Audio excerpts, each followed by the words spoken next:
एक बार की बात है। गांव में रहने वाला एक जवान लड़का इस बात से परेशान था कि उसके मन में हर समय कोई न कोई नकारात्मक विचार चलते ही रहते हैं। उसके मन की बकबक कभी शांत नहीं होती।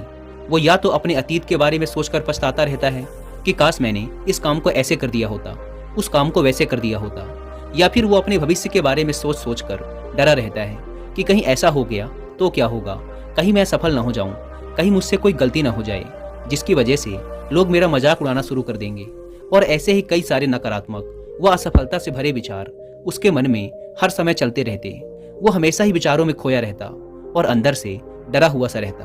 फिर उसे किसी ने बताया कि यहाँ पास के जंगल के नीचे एक बौद्ध भिक्षुक रहते हैं, तुम उनके पास जाओ, वो तुम्हारी इस मानसिक समस्या का समाधान अवश्य कर देंगे।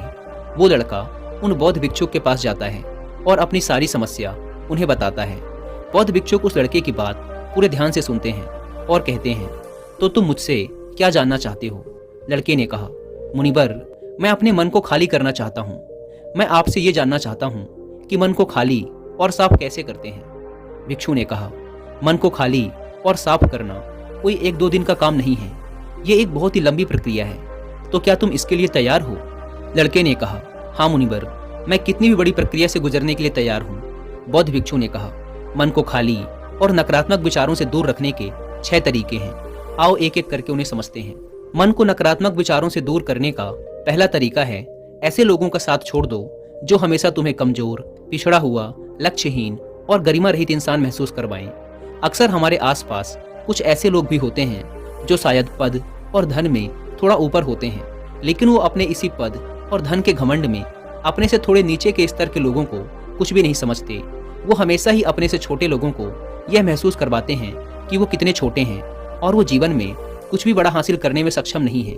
इसके अलावा कई बार हमारे कुछ मित्र और परिवार के सदस्य भी ऐसे होते हैं जो अक्सर हमें छोटा महसूस करवाते हैं, हमें नीचा दिखाने की कोशिश करते हैं, लोगों के सामने हमारा मजाक बनाते हैं। तो ऐसे लोगों से जितना हो सके दूर रहो, क्योंकि ये ऐसे लोग होते हैं जो तुम्हारी नज़रों में तुम्हारी गरिमा को नष्ट कर तुम्हें लक्ष्यहीन बना देंगे। तुम्हें खुद की काबिलियत पर संदेह होना शुरू हो जाएगा। तुम्हारे अंदर खुद के प्रति और दुनिया के प्रति नकारात्मक भावना आनी शुरू हो जाएगी और ये नकारात्मक विचार तुम्हें मानसिक तनाव और चिंता की तरफ ले जाएंगे। दूसरा, बहुत ही कम और चुनिंदा लोगों को ही अपना मित्र बनाओ। ऐसे लोगों को ही अपना मित्र बनाओ जिनसे तुम कुछ सीख सकते हो, जिनकी तुम इज्जत कर सकते हो, जो तुम्हारी भावनाओं को समझे, जिनकी सोच तुमसे मेल खाती हो, जो जीवन में आगे बढ़ने में तुम्हारी सहायता करें। हमारे जीवन और चरित्र में हमारे माँ बाप के बाद हमारे मित्रों का ही सबसे ज्यादा प्रभाव होता है। इसीलिए मित्रों का सही होना बहुत आवश्यक है। ऐसा कहा भी जाता है, तुम उन 5 लोगों के औसत हो जिनके साथ तुम अपना सबसे ज्यादा वक्त बिताते हो। अगर तुम्हारे आसपास के 5 लोग जिनके साथ तुम अपना सबसे ज्यादा वक्त बिताते हो ईमानदार हैं, तो धीरे धीरे तुम भी ईमानदार होना शुरू कर दोगे। अगर वो 5 अमीर हैं तो तुम भी अमीर बनना शुरू कर दोगे। संक्षिप्त में, तुम वही बनते हो जैसे लोगों के साथ तुम अपना सबसे ज्यादा वक्त बिताते हो। किसी महान दार्शनिक ने भी कहा है कि तुम मुझे किसी भी इंसान के मित्रों से मिलवा दो, मैं उसके मित्रों को देखकर उस इंसान का भविष्य बता दूंगा। हमारी सबसे बड़ी समस्या ये है कि हम लोगों को ना नहीं बोल पाते। हम ऐसे लोगों से भी ना नहीं बोल पाते जिन्हें हम अपनी जिंदगी में नहीं चाहते, और फिर हम ना चाहते हुए भी इन नकारात्मक लोगों के साथ अपना वक्त बिताते रहते हैं। इसीलिए हमें सबसे पहले उन लोगों को अपनी जिंदगी से ना बोलना है जिनके लिए हमें लगता है कि अगर ये हमारी जिंदगी में ना हो तो शायद हम ज़्यादा खुश रहेंगे। दोस्तों, अगर आप भी अपनी लाइफ से टॉक्सिक मेंटेलिटी वाले लोगों और ऐसी हर चीज को जो आपको आगे बढ़ने से रोकती है, बौद्ध भिक्षुक ने कहा, मन को खाली करने का तीसरा तरीका है वर्तमान में जियो।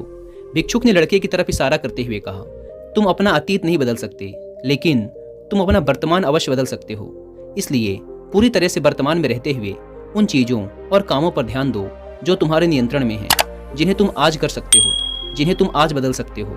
मेरी एक बात हमेशा याद रखना, केवल वर्तमान में रहकर ही भविष्य को संवारा जा सकता है, इसलिए वर्तमान में जीने की आदत डालो। बौद्ध भिक्षुक ने कहा, चौथा, स्वस्थ और पौष्टिक खाना खाओ। हमारा शरीर ऊर्जा से चलता है और हम जैसा खाना खाएंगे वैसे ही ऊर्जा हमारे शरीर को मिलेगी, और फिर वैसा ही हमारे शरीर और मन का व्यवहार भी होगा। अगर तुम कोई ऐसा भोजन ग्रहण करते हो जिसमें खुद कोई जीवंतता नहीं है, जैसे कि मांसाहार, तो तुम्हारी मन स्थिति पर भी इसका विपरीत प्रभाव पड़ता है। साथ ही अगर शरीर ही स्वस्थ नहीं है तो हमारा मन भी प्रसन्न नहीं रह सकता। जब शरीर अस्वस्थ और कमजोर होता है तो मन में बहुत से नकारात्मक और हीनता के विचार आते हैं। कहा भी जाता है कि स्वस्थ शरीर में ही स्वस्थ मस्तिष्क का निवास होता है, इसलिए शरीर को स्वस्थ और मजबूत रखना हमारी जिम्मेदारी है।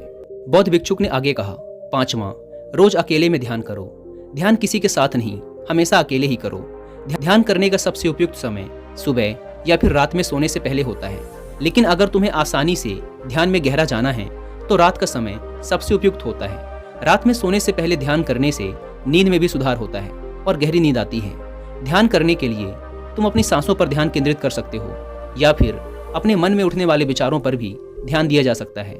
मन में उठने वाले विचारों पर ध्यान देने से ध्यान करने वाले को ज़्यादा फायदा होता है, क्योंकि इससे आसानी से गहरे ध्यान में उतरा जा सकता है। अगर तुम ध्यान नहीं कर सकते तो रोज कुछ समय खुद के साथ अकेले में बिताओ। खुद के व्यवहार को जानने की कोशिश करो, ये देखने की कोशिश करो कि मन में किस तरह के विचार उठ रहे हैं। जब तुम लंबे समय तक ध्यान करते हो या अपने साथ अकेले में वक्त बिताते हो तो तुम धीरे धीरे खुद को जानना शुरू कर देते हो। तुम्हारे अंदर एक ठहराव आ जाता है, तुम्हारा उतावलापन कम हो जाता है, तुम कम बोलते हो, आसपास की चीज़ों पर ध्यान ज़्यादा देते हो, ज़्यादा शांत और स्थिर रहते हो, जिससे तुम्हारा आकर्षण सहज ही बढ़ जाता है। तुम सैकड़ों की भीड़ में भी अलग दिखते हो और सबसे बड़ी बात, ध्यान करने से तुम्हारे मन में विचारों की तीव्रता कम हो जाती है, जिससे तुम्हारे मन में नकारात्मक विचार कम आते हैं। बौद्ध भिक्षुक ने कहा, 6वां और आखिरी, नई नई जगहों पर घूमने जाओ। एक बहुत ही पुरानी कहावत है कि एक लंबी यात्रा आपको 100 किताबों से भी ज़्यादा ज्ञान दे देती है। तुमने देखा होगा कि बौद्ध भिक्षुक साल के 9 महीने लगातार घूमते ही रहते हैं। उनके घूमने के पीछे का एक कारण ये भी है कि नई नई जगहों पर जाने से मन को नयापन महसूस होता है, जिससे मन हमेशा ही उत्साहित और ऊर्जा से भरा रहता है। कोशिश करो कि प्रकृति की सुंदरता से भरे स्थानों पर घूमने के लिए जाओ। जब घूमने जाओ तो अपने आसपास की हर चीज़ पर पूरा ध्यान दो। इससे तुम्हारी चीज़ों पर ध्यान देने की आदत बढ़ेगी। प्रकृति की सुंदरता और उसकी आवाज़ में खोने की आदत डालो। वर्तमान में जियो, अपना अतीत में हुई गलतियाँ और सारी चिंताओं को भूल जाओ। बस यही है मन को खाली करने का सूत्र।